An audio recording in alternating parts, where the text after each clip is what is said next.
There are three different types of rocks. Today, we're looking at sedimentary rocks. You may be wondering why I'm in the sea at the moment. That's because that's where sedimentary rocks are made.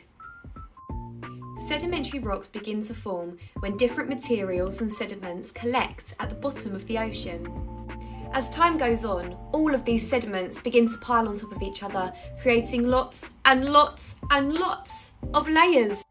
So how do all those sediments stay together to create big rocks? Well, because the layers of sediment are so tight after so many layers, it squeezes all of the water out that was there because it's in the sea. And salt, yes, the salt that we put on our food, acts as a glue and glues the sediments together to create a rock. A common sedimentary rock is sandstone. Here you can see the layers of sediment.